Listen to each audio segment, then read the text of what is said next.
behavior from members of our community.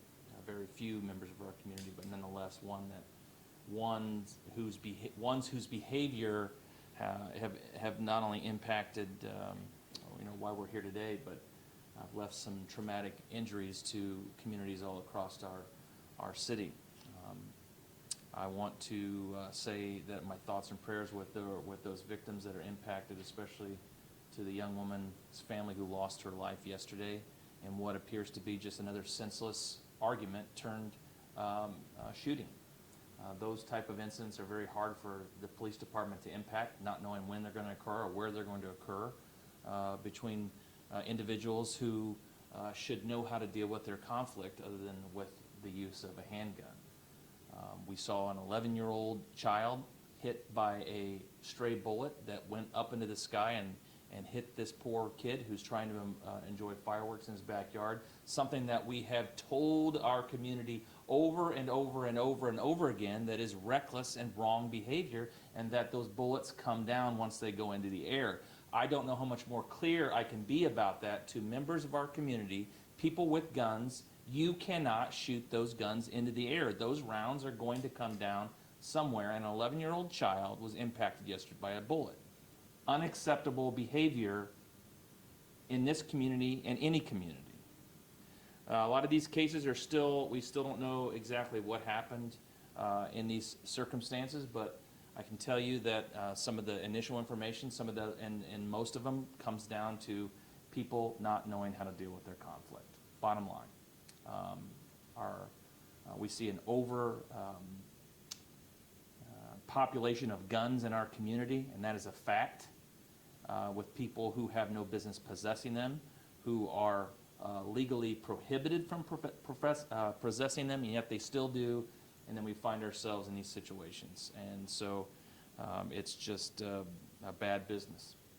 And despite these challenges, our officers are still pushing down violent crime, still pushing down non-fatal shooting numbers below where they were at in 2020, so pre-pandemic levels. We're continuing on a third year in a row of criminal homicides on their way down. And it seems to be a trend not only here but across the country that when we see large groups or large gatherings of individuals, we're having these incidents. It's no longer how many mass shootings or mass incidents we're going to see. It's just when.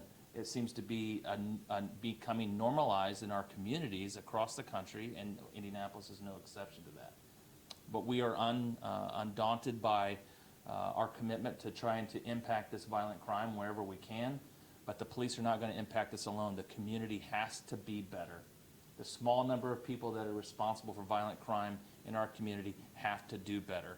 They have to be better, or we're going to continue to see these type of things happening regardless of how much our department pushes them down. And I'm not placing blame on the community as a whole. I'm placing blame on those that in our community that pick up a gun and use it against another person, especially over something as silly as maybe lighting fireworks off on July 4th. I mean, what do you think is going to occur on July 4th? People are going to use fireworks. That is no reason to get into disturbance and end up shooting at your neighbors. It's senseless. It makes no logical sense. And if there's anybody out there that can tell me what sense it makes, I'm happy to listen to it.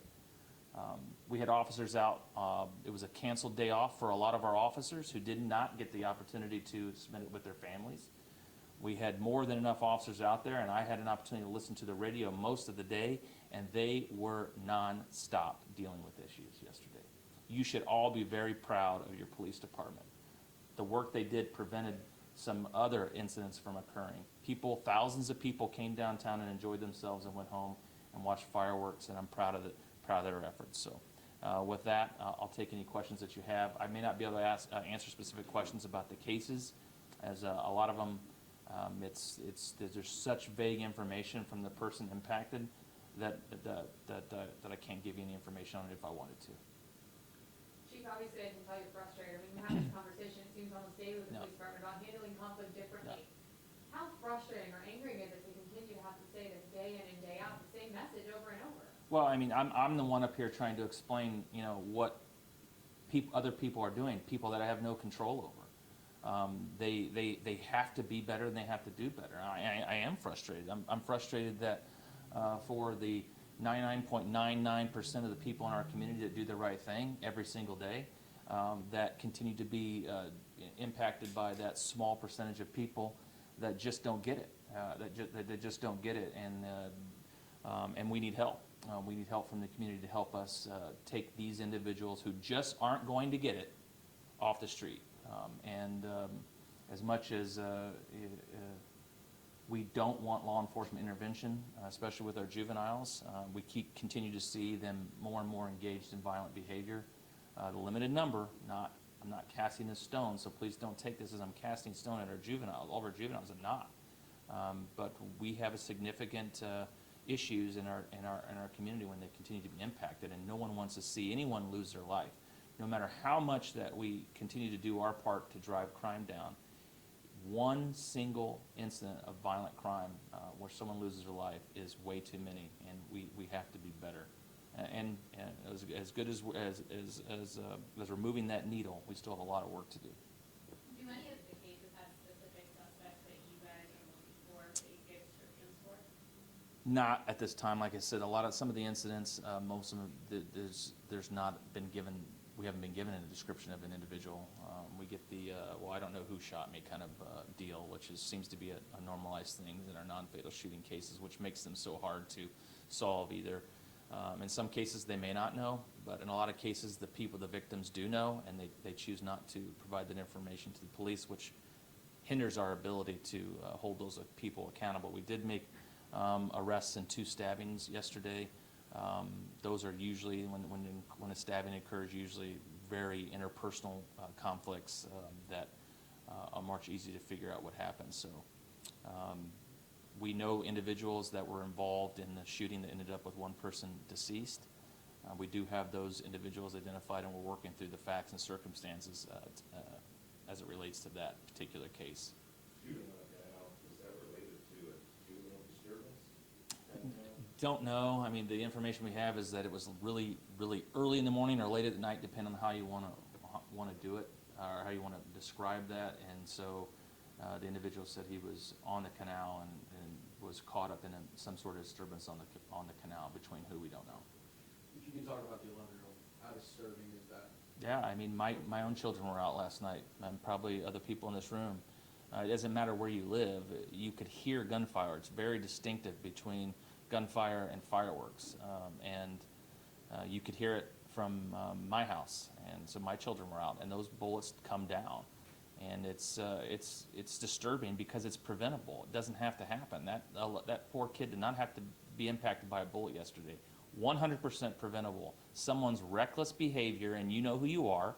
You're reckless. You have no business owning a gun. You have no business possessing a gun.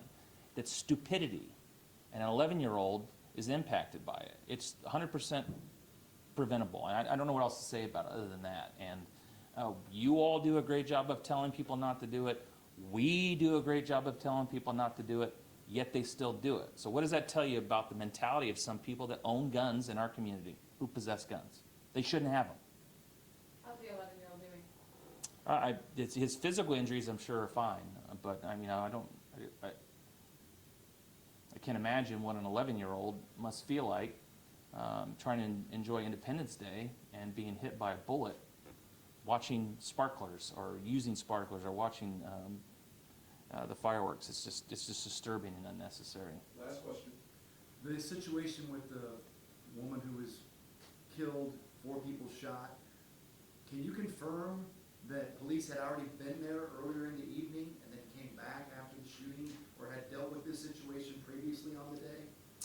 It's my understanding that they were out earlier for some sort of disturbance. To the extent of what happened during the first encounter with them, I don't know the details to it. I just know that it was an ongoing disturbance between neighbors that, regardless, should not have ended up in gunplay.